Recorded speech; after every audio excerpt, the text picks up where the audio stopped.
My name is Catherine Vale, and I was the family disappointment. At least, that's what my younger sister Lena liked to remind everyone, especially when she had an audience.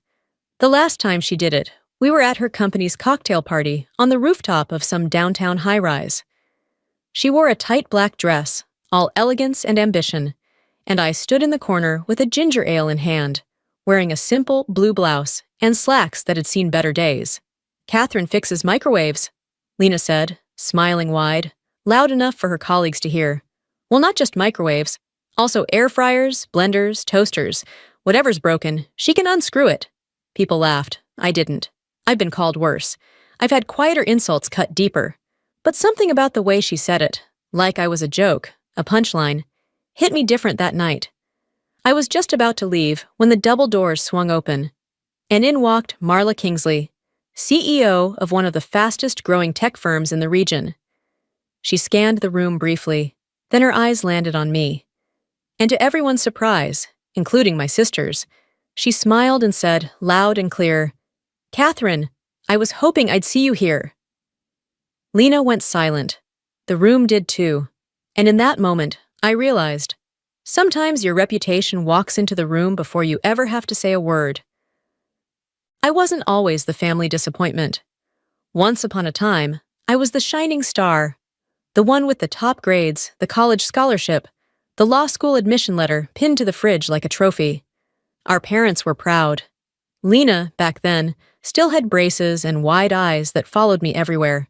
She used to say, "I want to be just like you." That didn't last long. When I was 22, everything cracked. It started with Mom getting sick. Dad tried to hide how serious it was, but I knew. I deferred my first semester at law school to stay home and help. Then Mom passed, quietly, like she'd just slipped away. And suddenly, I wasn't a future attorney anymore. I was the one folding hospital bills and cooking frozen dinners for a father who'd forgotten how to speak. Lena didn't handle it well. She threw herself into school, into dance, into pretending everything was normal. I didn't blame her. We were just two girls trying to survive in a house that echoed. I never did go back to law school. The scholarship expired. I got a job at a front desk to pay the utilities. And when Dad's grief turned into drinking, and the house started to fall apart, leaky faucets, short circuits, broken AC, I did what I had to do. I learned how to fix things. You'd be surprised how empowering it feels to hold a voltage tester and figure out what's wrong with something no one else can make work. I watched videos, I read manuals, I made mistakes and burned out 2 hairdryers before I got it right.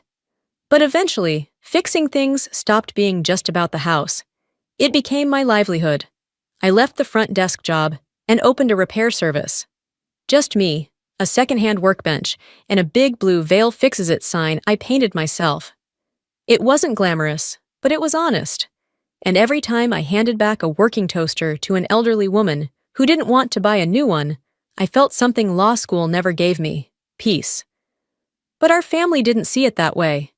At Thanksgiving dinners, I was the other daughter, the one who fixed wires and appliances, while Lena dazzled everyone with her job and corporate strategy, her sleek outfits, her perfect LinkedIn page. She worked for Marla Kingsley, the kind of boss who made headlines. Lena talked about Marla like she was royalty. I didn't mind being invisible at those dinners, but Lena, she made it hard to stay invisible. She'd say things like, "At least I didn't waste my degree tightening screws," or, "Some of us have clients who don't live in retirement homes."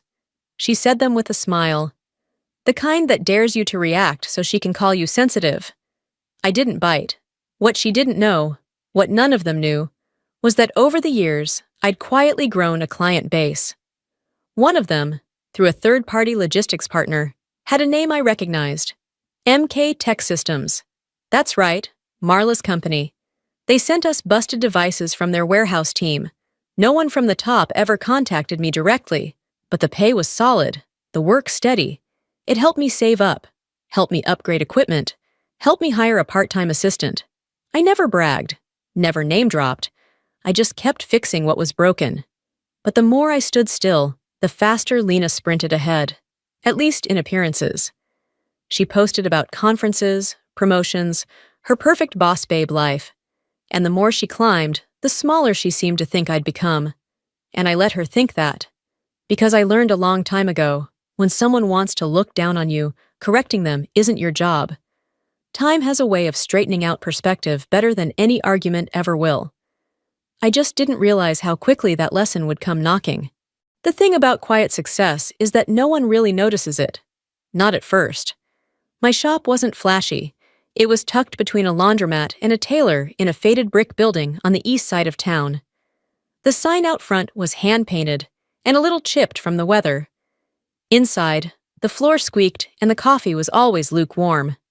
But it was mine. I built it up piece by piece, literally. I refurbished shelves, installed my own lighting, even wired in extra outlets when I started handling more industrial repairs. People came in for broken remotes and left with stories. I got to know their names, their grandkids, the way their lives paused when something stopped working. I never advertised much. Word just spread.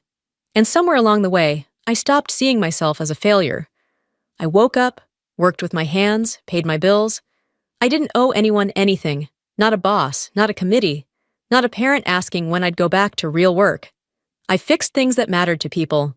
Heirloom radios, grandmother's fans. One client brought in a coffee machine her husband had used every morning before he passed. She cried when I gave it back running like new. Not because of the machine, because it brought something back she thought was gone. That meant something to me. And on the back end, through a logistics partner, we began getting bigger contracts. Bulk batches of malfunctioning units, mostly from distribution centers. We never got names, just codes, invoices, serial numbers. Then one day, while filing away a service order, I noticed something stamped on a delivery slip. MK Tech Systems. I stared at it for a long time. Marla Kingsley's company. I hadn't realized that our little operation had ended up supporting her supply chain. It wasn't direct. We were likely the subcontractor of a subcontractor. But the devices kept coming. We fixed them on time, with precision, and they kept paying. I never told Lena, not because I was hiding it, but because it didn't matter to her. Nothing I did ever mattered to her, unless she could belittle it. Meanwhile, she was rising fast. Promotions, panels, podcasts. She became one of those people who gave career advice on LinkedIn like she'd invented ambition. I saw her in an online article once, smiling in front of a skyline titled, "Women to Watch in Tech." I watched her all right. I watched her forget where we came from.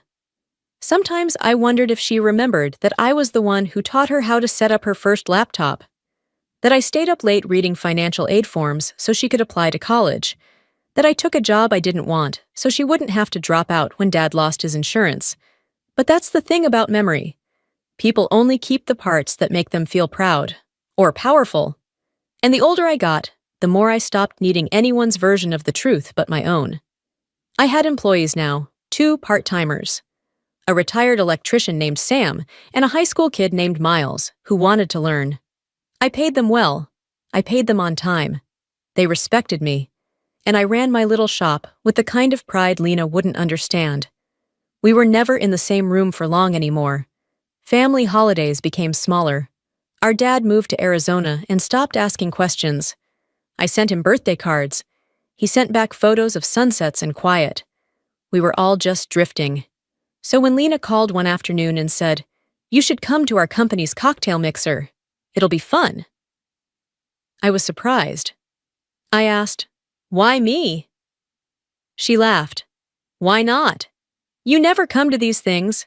It's time you met some people who might inspire you to level up a bit." That should have been the first red flag, but I said yes, not because I needed her validation, but because I had a feeling that time was about to straighten out some perspectives, and I was ready to let it. I showed up 10 minutes early. Lena's company had rented the rooftop of an upscale downtown building, the kind of place with string lights, imported wines, and glass panels instead of rails, so you could see the whole city twinkling beneath your heels. People floated around in expensive suits and sharp heels, laughing with the kind of practiced ease that comes from networking more than living. I wore a navy dress I'd had for years, clean, simple, nothing flashy. I did my makeup the way I always did, just enough to look awake. I brought a small gift bag for Lena, with some locally made coffee she liked when we were younger. A peace offering, maybe, or maybe just a habit I hadn't let go of yet.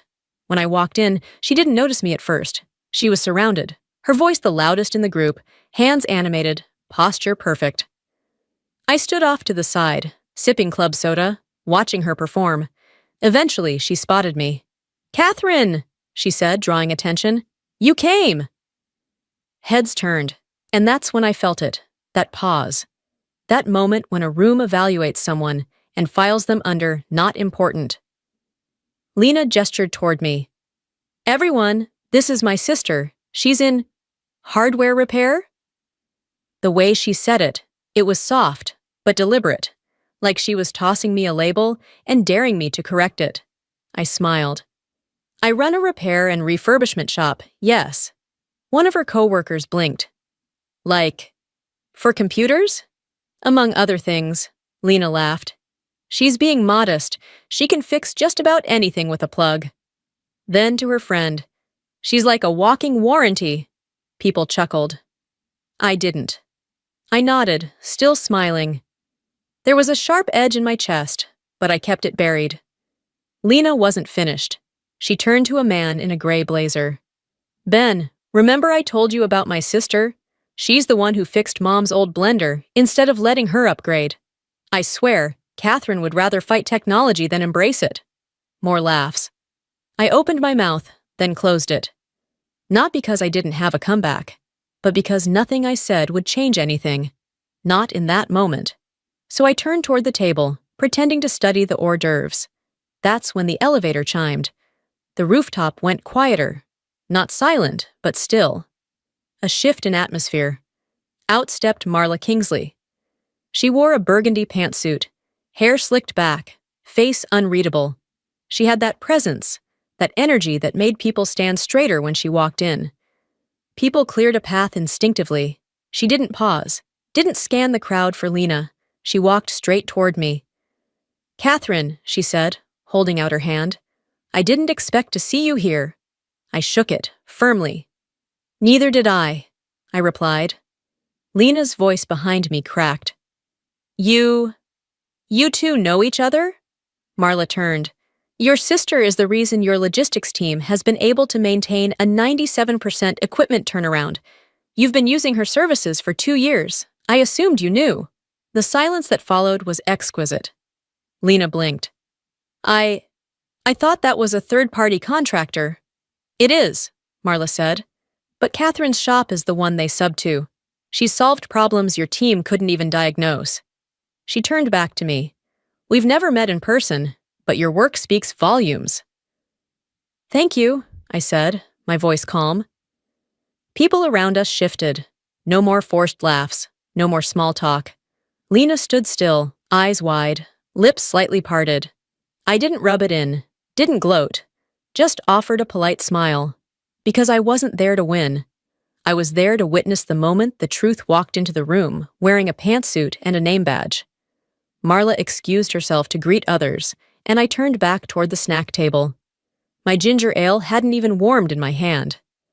Lena approached slowly, her voice lower now. "Why didn't you say anything?" I looked at her, really looked at her. Would it have made a difference? She didn't answer, and for once, that was enough. After that moment, something in the room shifted. Not just for Lena, for everyone. People who had ignored me earlier now approached with cautious curiosity. They asked about my shop, the kind of work I did, how I got started. I answered simply, without embellishment. The truth didn't need decoration. It just needed space to stand on its own. Marla passed by again later, this time with a drink in hand and a quieter tone.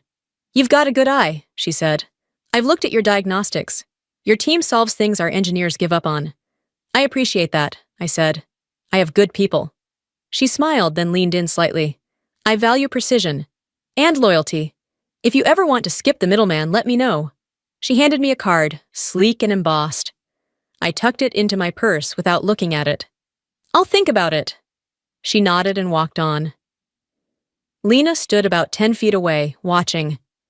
When I made eye contact with her, she didn't look away this time. I walked over slowly. No point in dragging it out. She was gripping the rim of her wine glass like it was anchoring her. "I didn't know," she said quietly. "I know," I replied. She searched my face, maybe looking for anger, or forgiveness, or an opening. "I didn't mean to embarrass you," she added. "Yes, you did," I said. "Not harsh, just factual. You just didn't expect it to backfire." She flinched a little. I let the silence stretch. "Look," she said. "I've worked hard to get where I am. You dropped everything and just settled. I didn't understand it." "No," I said calmly. "You didn't look closely enough to try." She blinked. "I didn't settle," I added. "I rebuilt." She swallowed hard. "I guess I always thought you gave up." I nodded. "A lot of people did. That's the luxury of distance." I didn't say it to hurt her. I said it because it was the truth. Sometimes people build their stories about you around the pieces that serve them best. And when you grow in silence, it confuses them. It threatens their version of how the world is supposed to work. Lena glanced around, her voice barely above a whisper. "Did you come tonight? To prove something?" I actually laughed. Just once, quiet and short. "No, I came because you asked." She looked down. I didn't press her. She was already carrying enough embarrassment for both of us. And honestly, I didn't feel vindicated. I didn't feel triumphant. I just felt tired. "Catherine," she said, "I really am sorry." I nodded. "Good. Now do better." She nodded slowly. I could see the gears turning. Whether she'd change or not, that was her journey, not mine. I said goodbye a little while later. No dramatic exit, no parting shot, just a quiet farewell. As I rode the elevator down, I thought about Marla's card. I still hadn't looked at it. I didn't need it to mean anything more than it already had. Because that night wasn't about opportunity or exposure or vindication. It was about balance.